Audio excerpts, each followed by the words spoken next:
Graça e paz. Sejam todos bem-vindos. Que essa casa se torne um lar para você se você nos visita. Amém? Deus tem falado conosco. Hoje, durante o louvor, Deus tem falado muito conosco. Amém? Presença de Deus, presença do Espírito Santo. Tudo muito conectado com o que Deus está fazendo. Deus tem falado conosco nesses dias de conferência sobre um resgate da verdadeira espiritualidade cristã, no final das contas. Falamos do resgate do primeiro amor, resgate de uma mentalidade bíblica, da vida cristã, das missões, da família.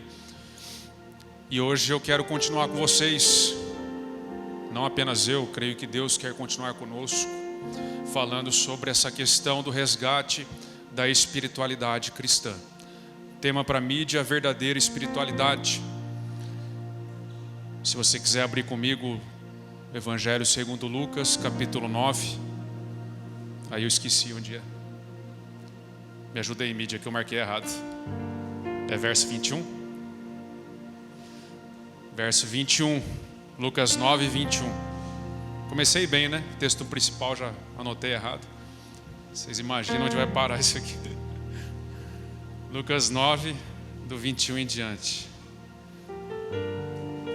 O tema verdadeira espiritualidade é uma referência a um autor chamado Schaeffer, Francis Schaeffer.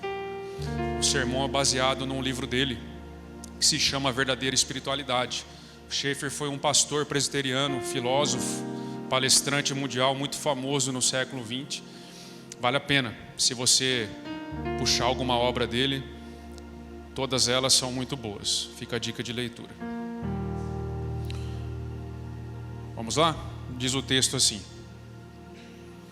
Jesus os advertiu severamente que não contassem isso a ninguém e disse, não contassem que ele era o Filho de Deus, né? O contexto aqui para trás do texto. E disse, é necessário que o Filho do Homem sofra muitas coisas e seja rejeitado pelos líderes religiosos, pelos chefes dos sacerdotes e pelos mestres da lei. Seja morto e ressuscite no terceiro dia. Jesus dizia a todos, se alguém quiser acompanhar-me, negue-se a si mesmo, tome diariamente a sua própria cruz e siga-me. Pois quem quiser salvar a sua vida perderá, mas quem perder por minha causa, este a salvará. Pois o que adianta o homem ganhar o mundo inteiro e perder-se ou destruir-se a si mesmo? Se alguém se envergonhar de mim e das minhas palavras, o Filho do Homem se envergonhará dele quando vier em sua glória e na glória do Pai e dos santos anjos. Garanto-lhes que em alguns que aqui se acham, de modo nenhum experimentarão a morte antes de verem o reino de Deus. Aproximadamente 8 dias depois de dizer essas coisas, Jesus tomou consigo Pedro, João e Tiago e subiu a um monte para orar. E enquanto orava, a aparência do seu rosto se transformou, e suas roupas ficaram alvas e resplandecentes como o brilho de um relâmpago. Surgiram 2 homens que começaram a conversar com Jesus. Eram Moisés e Elias. Apareceram em glorioso esplendor e falavam sobre a partida de Jesus que estava para se cumprir em Jerusalém. Pedro e os seus companheiros estavam dominados pelo sono. Acordando subitamente, viram a glória de Jesus e os 2 homens que estavam com ele. Quando estes estavam se retirando, Pedro disse a Jesus, Mestre, é bom estarmos aqui. Façamos 3 tendas, uma para ti, uma para Moisés e uma para Elias. Ele não sabia o que estava dizendo. Enquanto ele estava falando, uma nuvem apareceu e os envolveu, e eles ficaram com medo ao entrarem na nuvem. Dela saiu uma voz que dizia, este é o meu filho escolhido, ouçam a ele. Até aqui. O cristianismo, ele reconhece abertamente a realidade de uma realidade espiritual muito além do que nós conseguimos captar pelos nossos sentidos. Existe um mundo à nossa volta muito maior do que nós podemos entender com os nossos olhos, com o nosso pensamento. Enfim, nós não conseguimos captar toda a realidade que existe. O cristianismo reconhece isso abertamente e reconhece também que o homem tem esse anseio por conhecer o que está além da realidade física. Isso é comprovado porque em todas as civilizações, de todas as épocas, por toda a história, o homem sempre procurou conhecer o mundo espiritual de uma forma ou de outra. Isso é uma característica do homem, de toda a humanidade, em toda a história. E diante dessa verdade, ou seja, da existência desse mundo, dessa realidade espiritual ampla, muito mais ampla, que está à nossa volta, vem a pergunta inevitável: será que a Bíblia nos ensina algo sobre como poderíamos viver essa verdadeira espiritualidade na nossa vida diária, na nossa vida prática? Será que a Bíblia ensina algo sobre o que seria a verdadeira espiritualidade? Porque muito se fala sobre espiritualidade, mas será que a Bíblia nos dá algum ensino sobre isso? E a resposta é sim. Jesus nos ensina a essência que deve nortear a nossa espiritualidade, para que nós não nos percamos, para que a experiência espiritual que nós temos não seja algo subjetivo, vazio, sem significado. A nossa espiritualidade, Jesus nos ensina sobre ela para nos conduzir para perto dele, para nos fazer parecidos com ele. No texto que lemos, nós estamos aí diante de uma das manifestações mais extraordinárias do poder de Deus, que é a transfiguração de Jesus. Enquanto ele orava, diz o texto que a glória do céu invade ali aquele momento e ele chega a ser transfigurado. O rosto de Jesus começa a brilhar como um relâmpago, relata Lucas. Não bastasse essa visão, o relato ainda diz que quando Jesus começa a se transfigurar, aparecem dois homens, ninguém mais, ninguém menos que Moisés e Elias, também em esplendor, diz o texto. Não bastasse a visão, a nuvem de glória representando o próprio Deus Pai toma conta do ambiente, no final das contas. E não bastasse essa nuvem tomar conta, quem estava ali de forma audível escuta Deus Pai dizer: esse é meu filho amado, ouçam-no. Enfim, o céu literalmente estava na terra naquele momento. Sem dúvida nenhuma foi uma das manifestações espirituais mais extraordinárias já relatadas. Só que eu quero chamar a atenção para vocês aqui para a sutileza do texto. Porque ao mesmo tempo em que o texto ele é extraordinário, é uma experiência espiritual que creio nenhum de nós aqui viveu e não iremos viver, de extrema glória. Ao mesmo tempo que ela relata algo extraordinariamente sobrenatural, o texto é de um realismo impressionante, de uma simplicidade impressionante ao mesmo tempo, porque vocês percebem que enquanto tudo isso está acontecendo, ninguém mais, ninguém menos que Jesus, Moisés e Elias conversando, com os rostos resplandecentes. Ao mesmo tempo que está acontecendo, Pedro, Tiago e João estão dormindo. Ao mesmo tempo que isso está acontecendo, a vida continua lá fora, as pessoas estão ao pé do monte. Ao mesmo tempo que tudo isso está acontecendo, Pedro, para variar, estava dando os fora dele.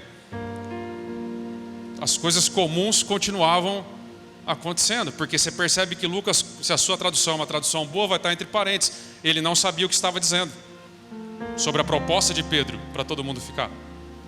Ou seja, a vida continua normal, comum, e ao mesmo tempo em que a glória estava acontecendo. E esse texto ele é um retrato, uma figura, uma imagem muito perfeita, assim, muito exata do que é a vida cristã, que é ao mesmo tempo extraordinária. A nossa espiritualidade ela é ao mesmo tempo extraordinária. Nós somos rodeados por milagres, por manifestações gloriosas de Deus em maior ou menor escala, e ao mesmo tempo a vida cristã é muito simples, extremamente simples. Jesus estava orando, como sempre fazia, e aconteceu isso. Essa talvez seja a essência da espiritualidade. Para nós compreendermos ela, o que seria a verdadeira espiritualidade, eu quero a princípio começando a dizer o que não é a essência da espiritualidade verdadeira. Você percebe que, como eu já adiantei, Pedro tenta segurar Elias e Moisés. Tudo está acontecendo ali, Pedro está dormindo, os discípulos estão dormindo, e o texto dá a entender que Jesus está conversando ali com Moisés e Elias, e Pedro acorda no meio disso. E ele tenta ali de alguma forma reter aquele momento. Lucas, com a sua precisão de médico e com a sua crítica de historiador, ele faz questão de dizer: Pedro não sabia o que estava dizendo. Não sabia o que estava dizendo porque, como eu já adiantei, ele estava dormindo. Acordou no meio da conversa. E quando ele vê aquela glória, ele não tem a menor ideia do que fazer com aquela visão que ele estava vendo.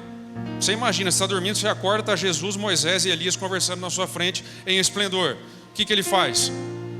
Senhor, a hora que eles começam a ir embora, não. Senhor, eu faço 3 tendas aqui, fica aqui, pelo amor de Deus, não vai embora.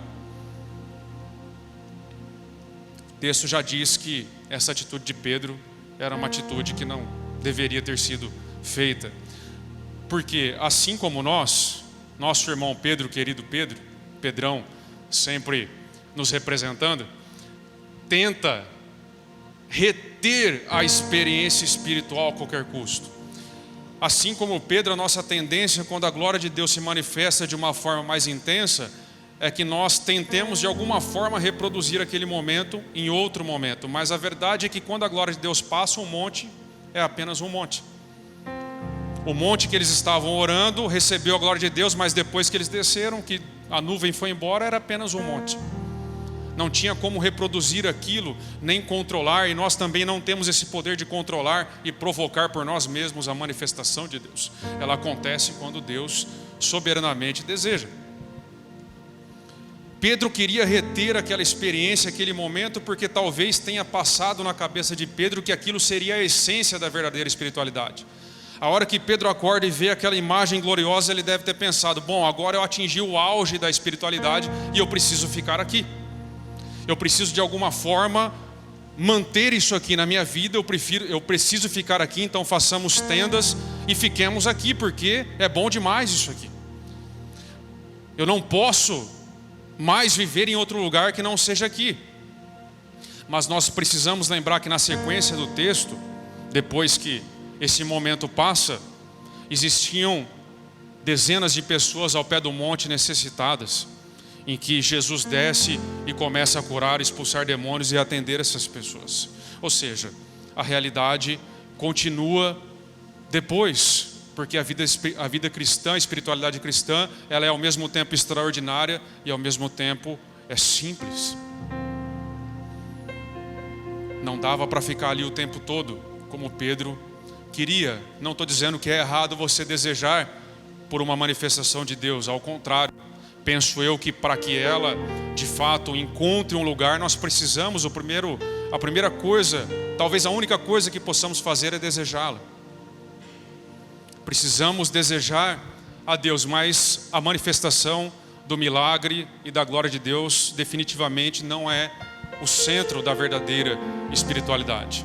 O próprio Senhor confirma isso quando Ele diz: olha, nem todo que me diz Senhor, Senhor entrará no reino de Deus. Naquele dia, alguns me dirão: Senhor, em teu nome expulsei demônios, em seu nome profetizei e curei.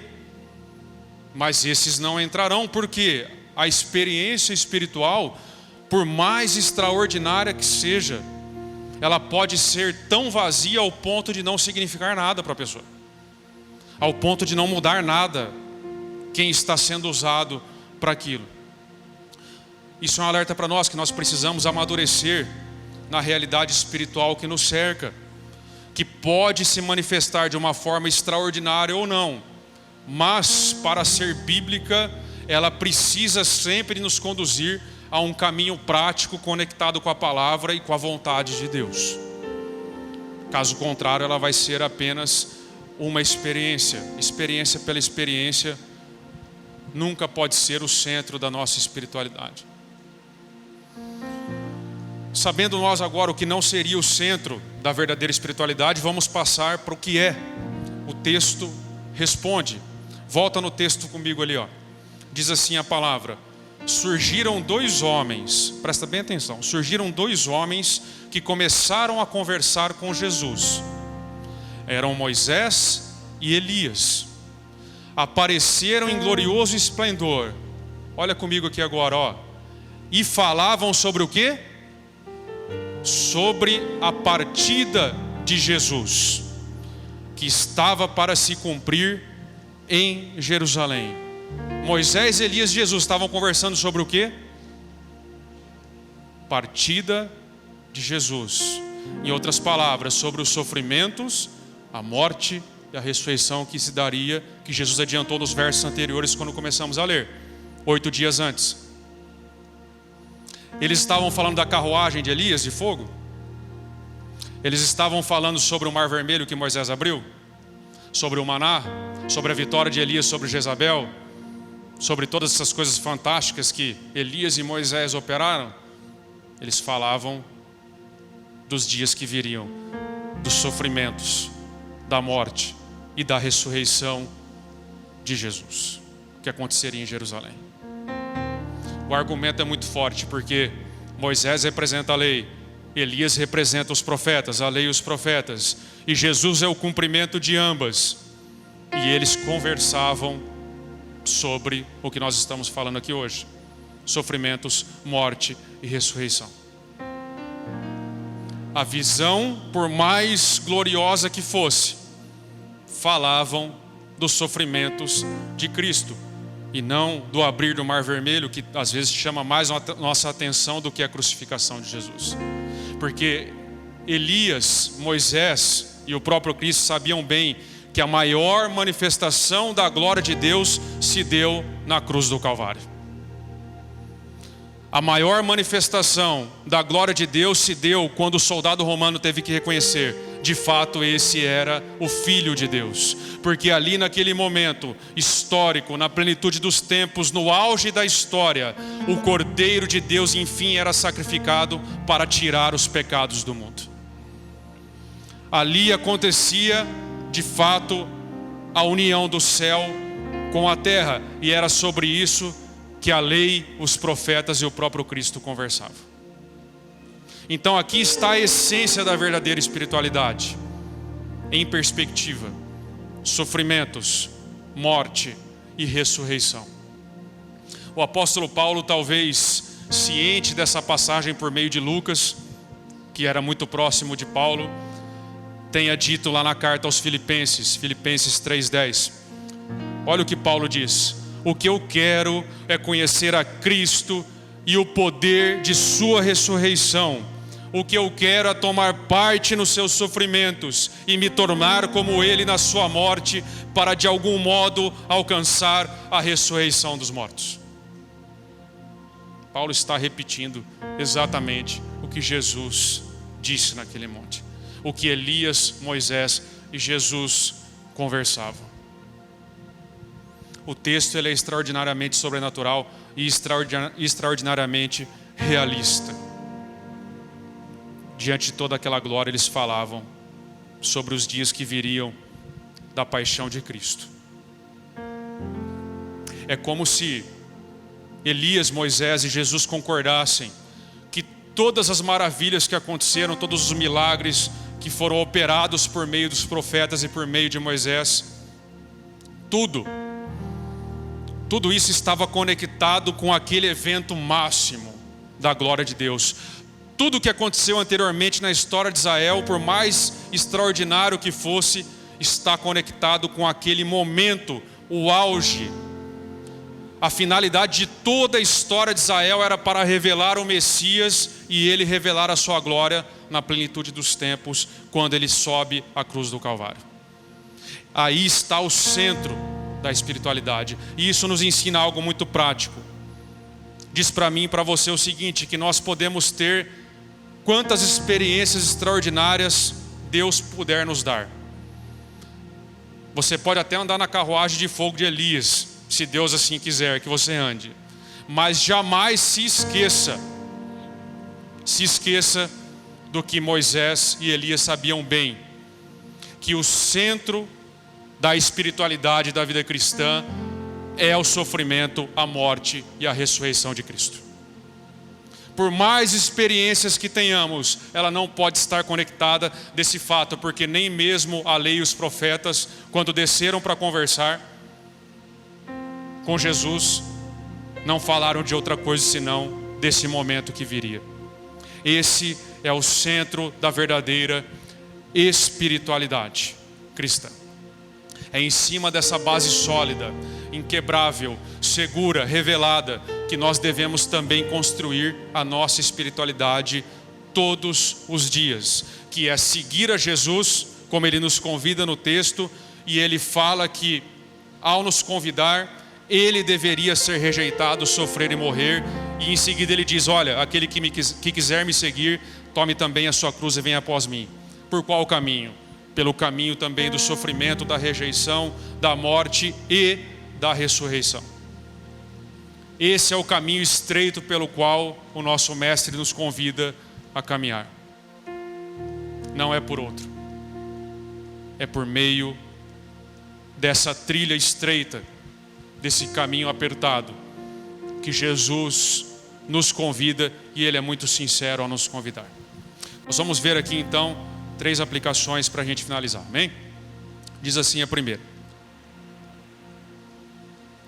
para você viver a verdadeira espiritualidade, queira o que o apóstolo Paulo desejava e o que Jesus te convidou a desejar. Queira ser rejeitado e queira tomar parte nos seus sofrimentos. Domingo de manhã, Murilo me convidando para isso. Isso não é masoquismo. Isso não é sofrimento pelo sofrimento. Isso não é ser bobo, querer tomar parte nos sofrimentos de Cristo. Isso é maturidade espiritual. A palavra diz claramente, irmãos, claramente que nós seríamos odiados pelo mundo. A palavra diz claramente que quando nos tornamos amigos de Deus, nos tornamos inimigos do mundo. Jesus, quando nos convida a caminhar com Ele, Ele diz abertamente: faça um cálculo inicial do quanto vai custar me seguir. Porque seguir a Jesus significa caminhar com Ele pelo caminho que Ele andou. Caminhos de rejeição, de sofrimento, de morte e de ressurreição também. Esse é o caminho pelo qual nós devemos seguir o Cordeiro. A palavra diz muito claramente em Apocalipse que o nosso Senhor tem um manto tingido de sangue.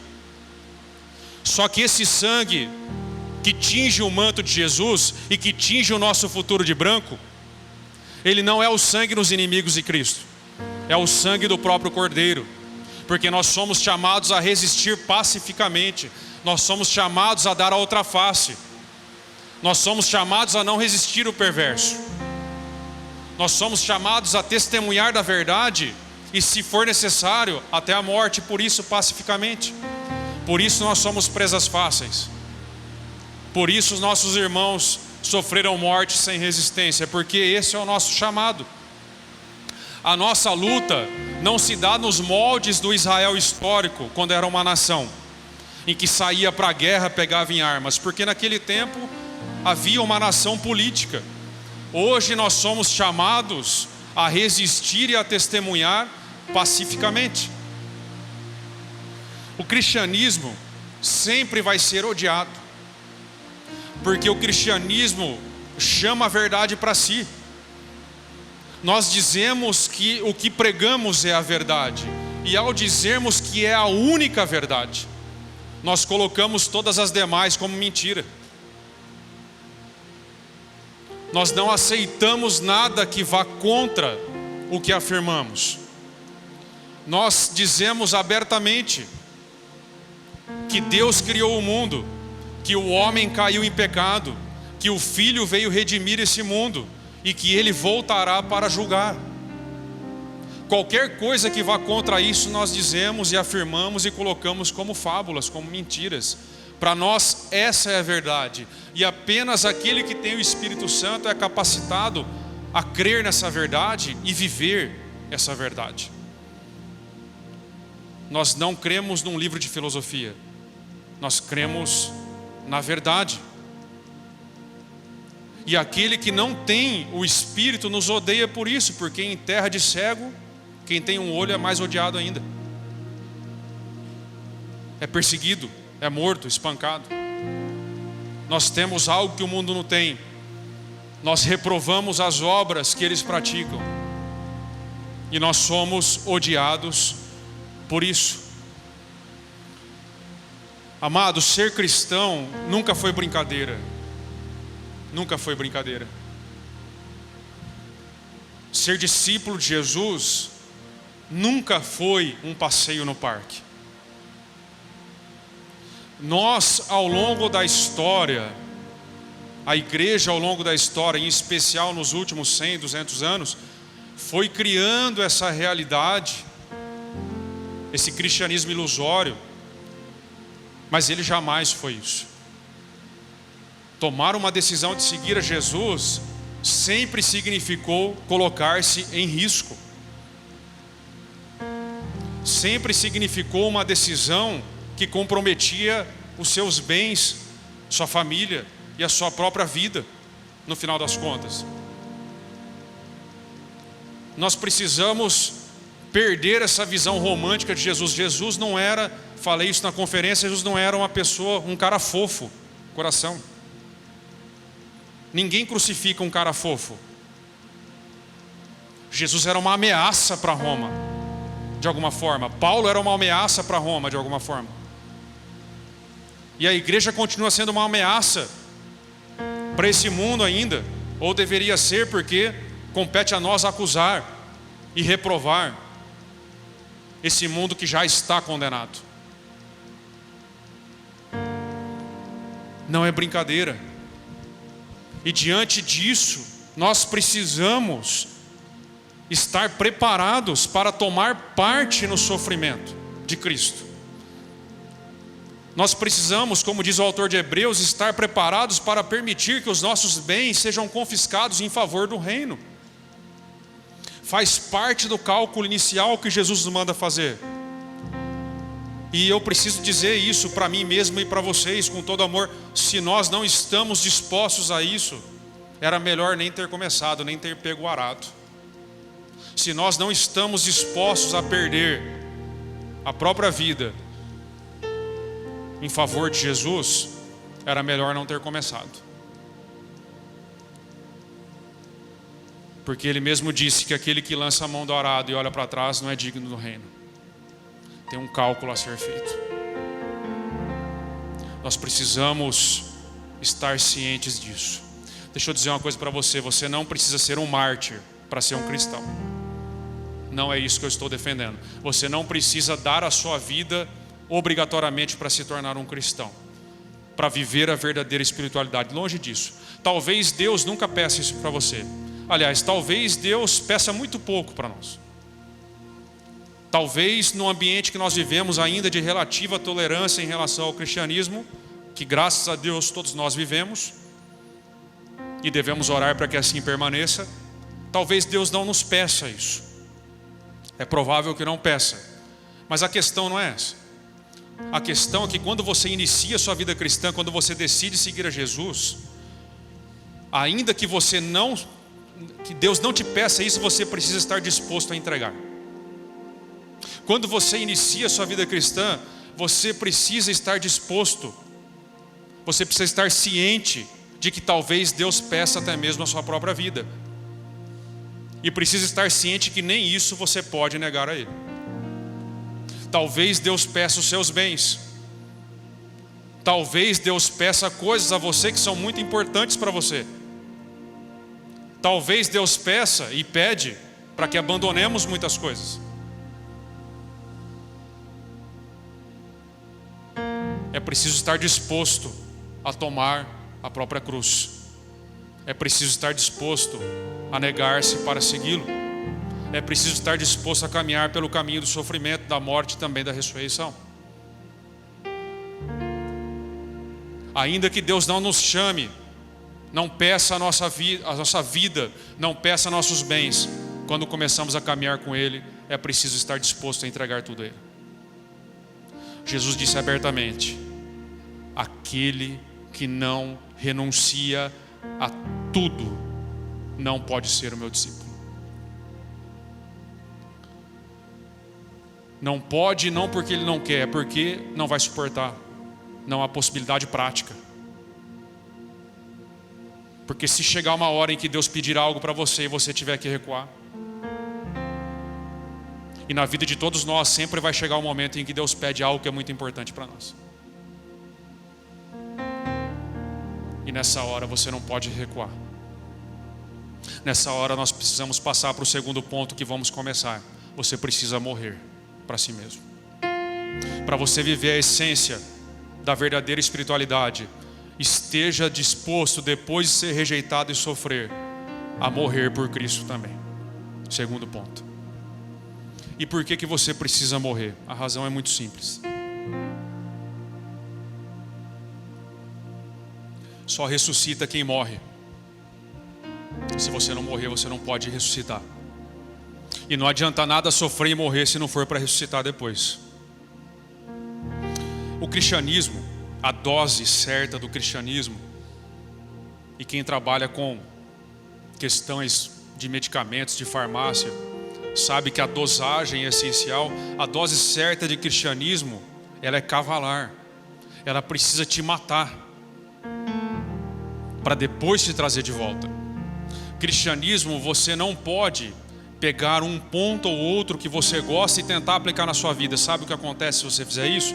O que Jesus ensinou: se você pegar pano novo e colocar em veste velha, o rasgo fica maior. Pegar apenas uma parte da Bíblia que você gosta e procurar viver, como alguns dizem: eu gosto dessa passagem. Não, eu gosto bastante do cristianismo, porque hoje em dia você tem crente nominal, né? Antigamente a gente falava católicos nominais, hoje nós temos o evangélico nominal. E essas pessoas pegam algumas partes da Bíblia que gostam e aí procura viver essa parte. Não, eu gosto daquela passagem, daquela outra, eu gosto de Salmos, eu gosto disso. Isso é costurar pano novo em veste velha, colocar vinho novo em odre velho. Vai estourar, vai se perder tanto a palavra quanto o odre, tanto o vinho quanto o odre, tanto a palavra quanto a pessoa que foi depositada a palavra. Não suporta. Para viver a novidade do reino, é preciso tudo ser novo. É preciso nascer de novo. É preciso estar disposto a morrer. Aqui entra a parte na vida do discípulo, aquele que segue a Jesus, que é o negar-se em todas as áreas. Como dissemos, até a própria vida física, se assim Deus requerer.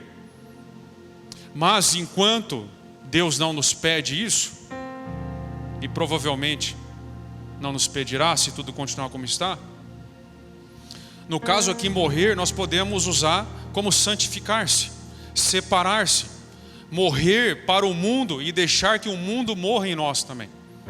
É isso que significa morrer aqui, figuradamente. E nós precisamos falar sobre isso, resgatar essa questão também. Porque a santificação, a separação, a vida de santidade, como queira, ela é uma área muito desgastada no nosso meio.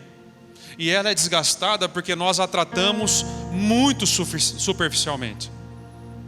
Nós tratamos a santificação dentro dos 10 mandamentos do malandro, né? Do malandro aposentado, no caso.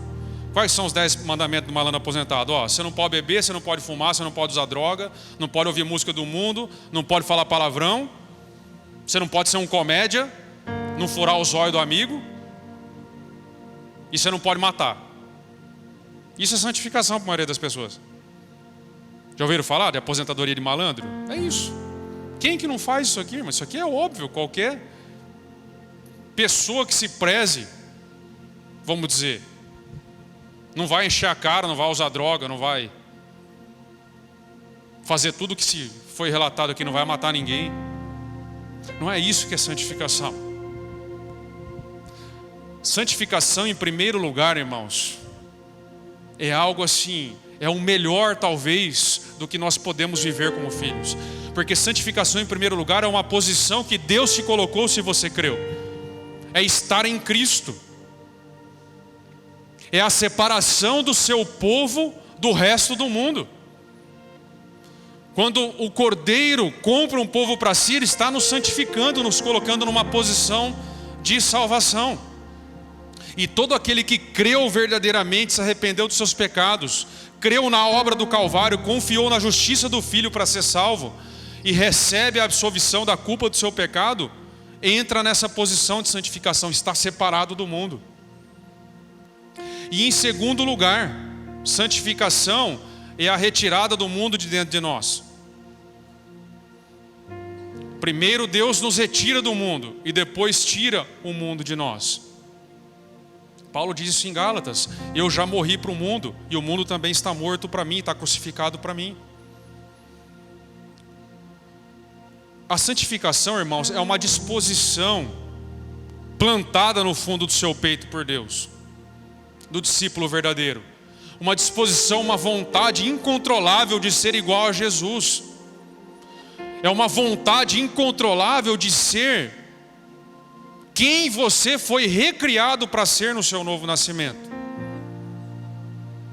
É uma disposição, uma vontade quase que incontrolável de você, enfim, viver a sua personalidade real, a sua verdadeira identidade, e no final das contas a espiritualidade verdadeira. Isso é santificação, um desejo incontrolável de sermos quem nós realmente somos, de tomarmos posse da nossa verdadeira identidade. E deixa eu falar uma coisa muito séria: se você não tem essa vontade, esse clamor, esse desejo no seu coração que te impulsiona a negar-se e a viver em novidade de vida, se você não deseja com todas as suas forças parecer-se com Jesus, é preciso hoje repensar o seu novo nascimento. Se realmente houve um novo nascimento na sua vida.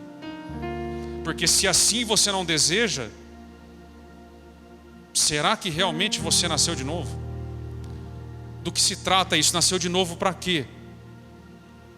Ou você ainda está às portas do reino e não entrou? É preciso refletir. Sabe qual que é o problema, irmãos? Que nós até afirmamos que nós queremos a vontade de Deus em nossa vida. Nós dizemos isso. E em certo nível eu creio que todos querem. Mas quando chega a hora de morrermos, aí começamos a recuar. Aí separam-se os homens dos meninos. Aí nós começamos a ver nos atendimentos quem de fato é e quem de fato não é. Eu quero deixar a ira, mas eu não abro mão das minhas convicções. Eu não trato meu passado de forma adequada. Eu não abandono a mim mesmo. Eu continuo senhor das minhas próprias convicções. Eu falei aqui durante a conferência que eu tive problema com ira. O que é isso? Vou dar mais detalhes agora. No meu caso, como que a coisa funcionava? Eu destruía quem estivesse do meu lado na minha explosão de ira. Quem mais sofreu com isso, com certeza, foi a Marisa. A Marisa sofreu muito com isso. Por muitos anos. Eu não sei explicar de onde veio isso.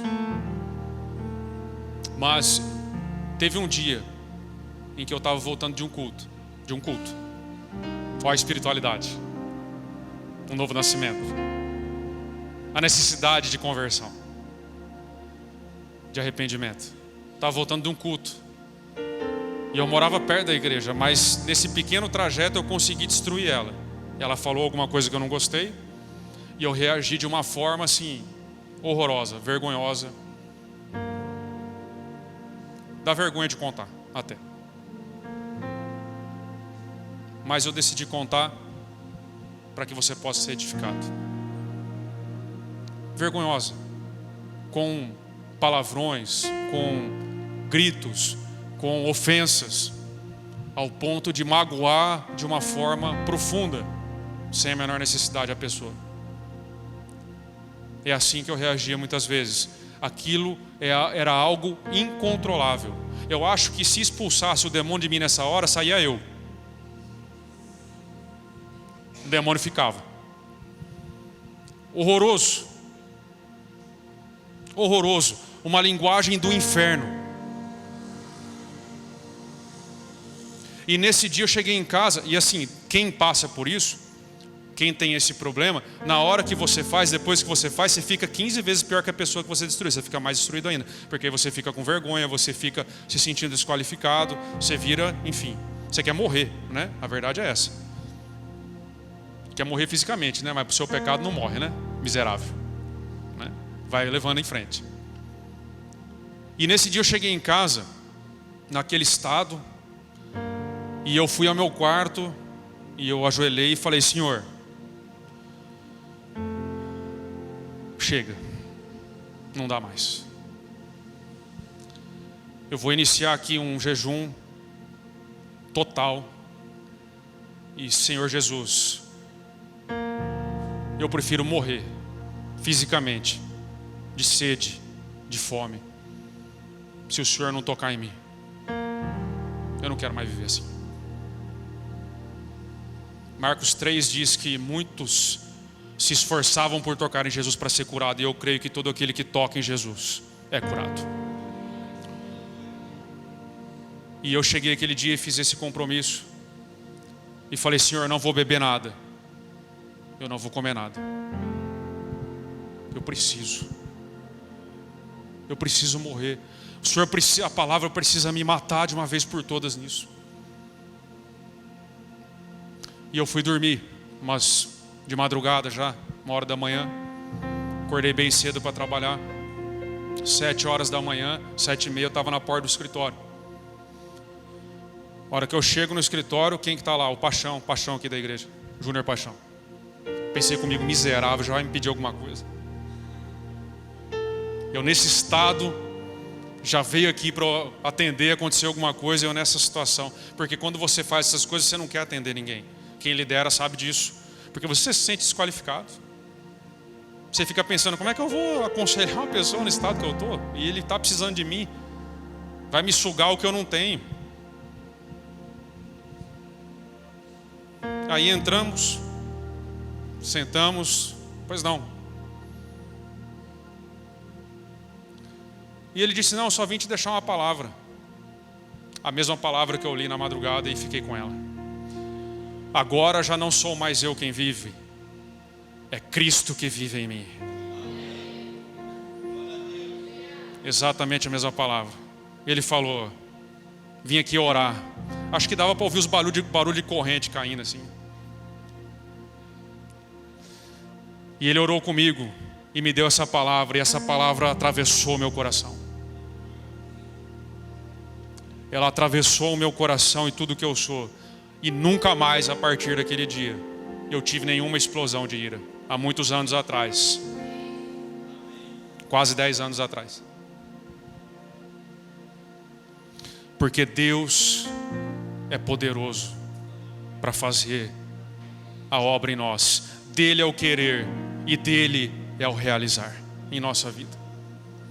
Amados, a santificação é um apelo desesperado de Deus para que de fato nos tornemos parecidos com Ele.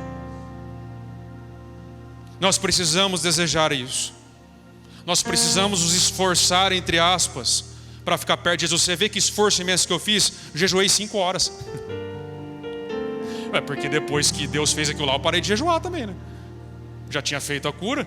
Falei: eu vou jejuar até que o Senhor me toque. Ele me tocou logo de manhã, graças a Deus, eu parei ali mesmo.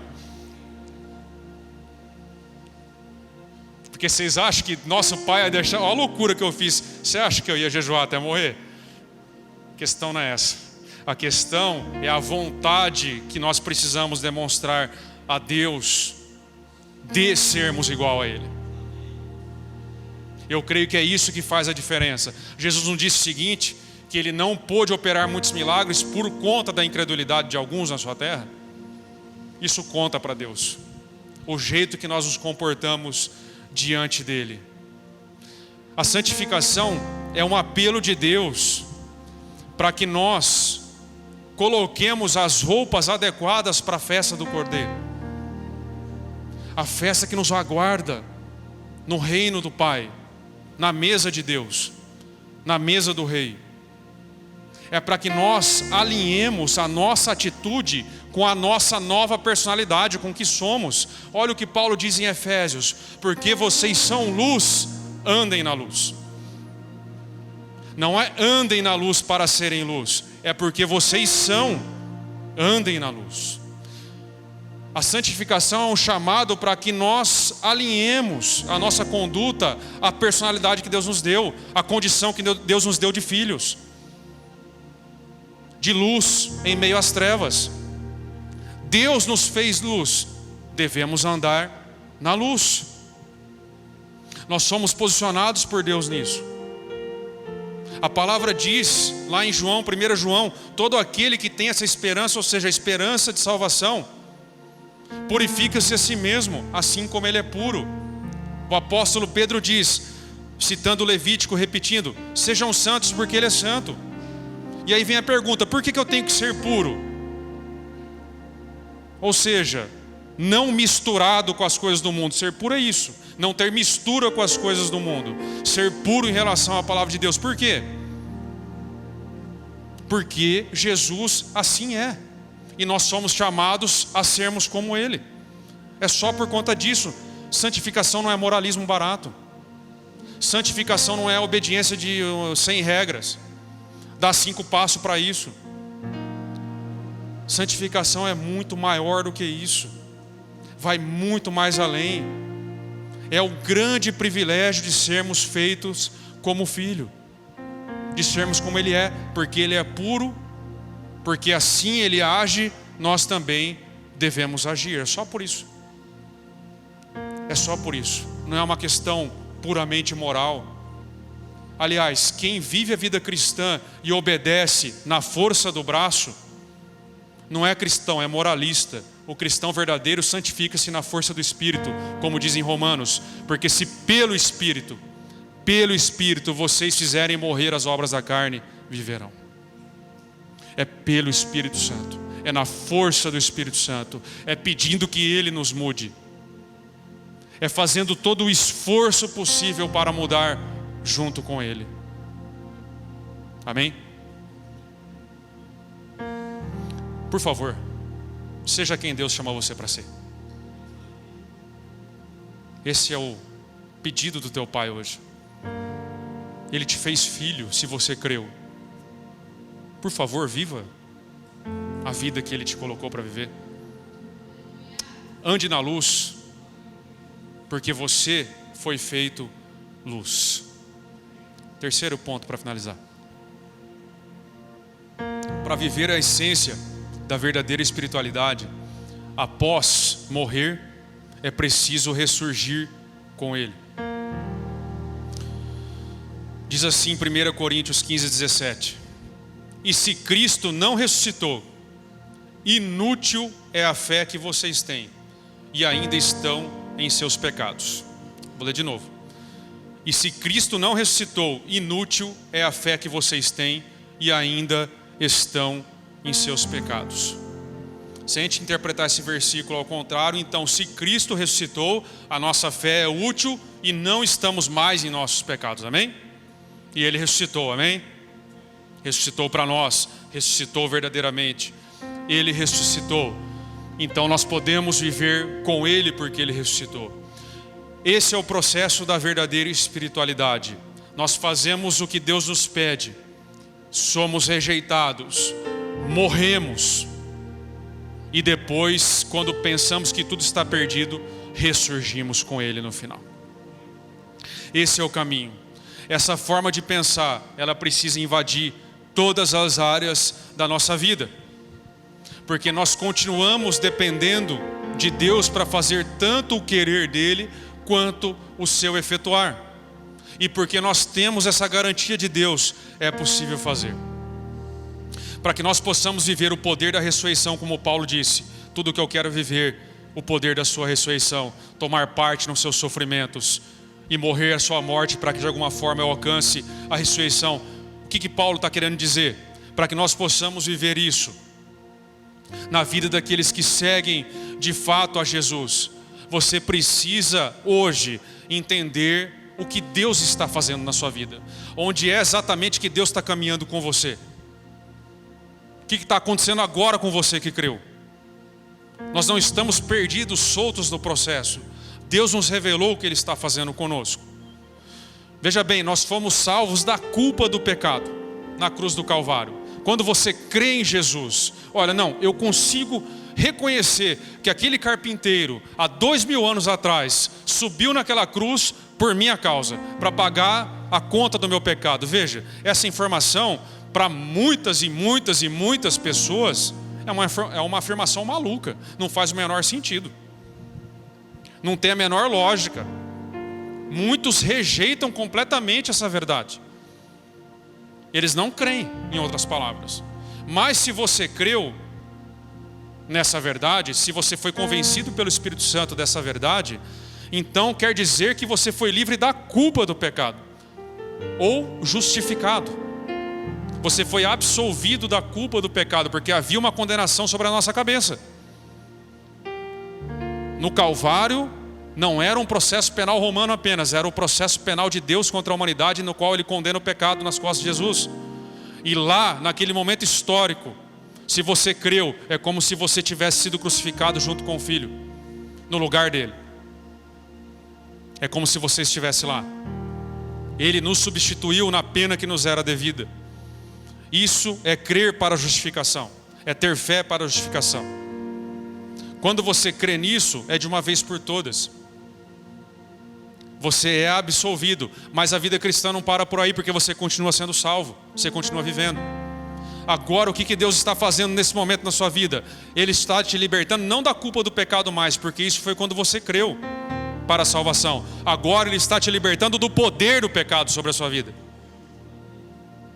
que também é pela fé, também é pelo Espírito, continua sendo. Mas é isso que Ele está fazendo na sua vida agora. Aqui está o espaço em que nós temos que viver a ressurreição, o poder da ressurreição.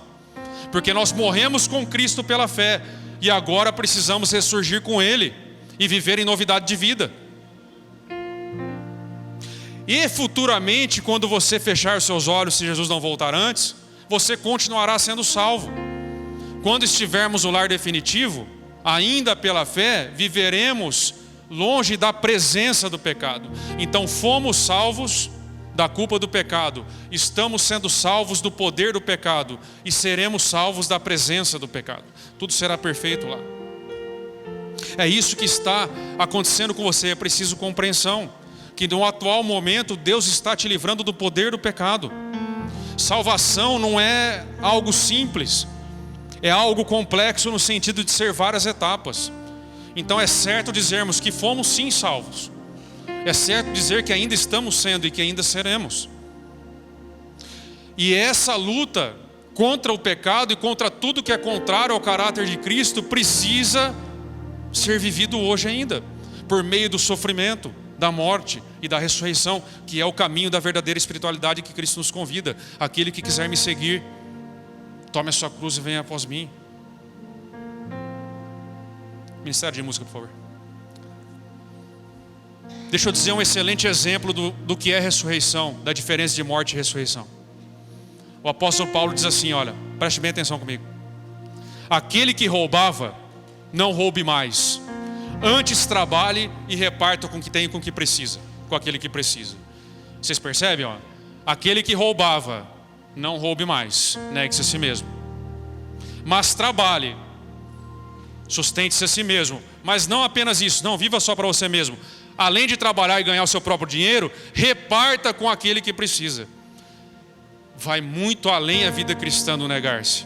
Existe uma ressurreição, existe uma forma nova de você viver, que você não pode deixar de viver. Fique em pé, por favor. Vamos terminar. Para finalizar, amados, presta bem atenção no que Deus está te dizendo. Não existe, não diga a Deus que existe algum pecado, algum impedimento que seja impossível de você lutar contra. Porque se nós admitirmos isso, então a Bíblia não é verdade. Então o poder da ressurreição não está em nós. E eu não creio nisso. Eu creio o contrário. Que se nós admitirmos e tomarmos o caminho de sofrermos, negarmos a nós mesmos, para que nós possamos ser ressuscitados, Deus será fiel e tocará em nós. E nos livrará de qualquer tipo de pecado, porque a nossa fé é um tipo de fé que vence o mundo. O Espírito Santo habitando em nós é o que nos dá poder para romper com o pecado. É o que nos dá poder para viver a vida que nós temos que viver. O Espírito Santo em nós é o que garante energia suficiente para que nós não sejamos mais escravos do pecado e da velha vida. É Ele que muda tudo em nós. É Ele que nos dá força para querer isso. E é Ele que nos dá força para executar o que agora queremos e que não queríamos antes. Pode puxar na sua memória que você queria coisas antes de se converter e depois você quer outras. Por quê? Porque é o Espírito Santo gerando vida em você. Dele é o querer e dele é o realizar. É nisso que nós confiamos. Se pelo Espírito fizermos morrer as obras da carne, pelo Espírito fizermos morrer, Deus está junto conosco. Deus está de mãos dadas conosco, nos livrando do poder do pecado, nos livrando da velha vida e nos conduzindo a sermos parecidos com eles. É o desapegar-se, a ressurreição é o desapegar-se da personalidade que nós construímos com base nos valores do mundo, no base dos valores que nós queríamos por nós mesmos, para que nós possamos construir junto com o Espírito Santo quem Ele deseja que nós sejamos. É algo que é fora da nossa capacidade de compreender. João chega a dizer, olha, olhando para frente, nós ainda não sabemos o que seremos, porque ainda não o vimos face a face, mas nós sabemos que já somos filhos. E porque nós somos filhos, temos uma herança. Porque nós somos filhos, Ele vai nos levar a sermos parecidos com Ele. Porque nós somos filhos, nós somos absolvidos da condenação do pecado, somos livres do poder do pecado e seremos livres da presença do pecado. Amém? Vamos orar mais uma vez. Curve sua cabeça. Senhor, está aqui o seu povo. Nós queremos te pedir, Senhor, faça em nós, Senhor, a sua obra e nos ajuda, Senhor, a morrermos para nós mesmos. Nos ajuda, Senhor, a renunciarmos a tudo, porque o Senhor renunciou tudo a nosso favor. Nos ajuda, Senhor, a seguir pelo caminho estreito que o Senhor nos dá, para que nós possamos estar eternamente contigo, Senhor. Nos ajuda a nos livrar de nós mesmos. Nos ajuda, Senhor, que o poder da ressurreição esteja em nós, que nós transbordemos essa manhã do Teu Espírito Santo, Senhor. Transborda em nós, Senhor. O Seu poder nós precisamos tanto, Senhor, tanto. E é assim que nós oramos, e é assim que nós te pedimos, em nome de Jesus. Amém.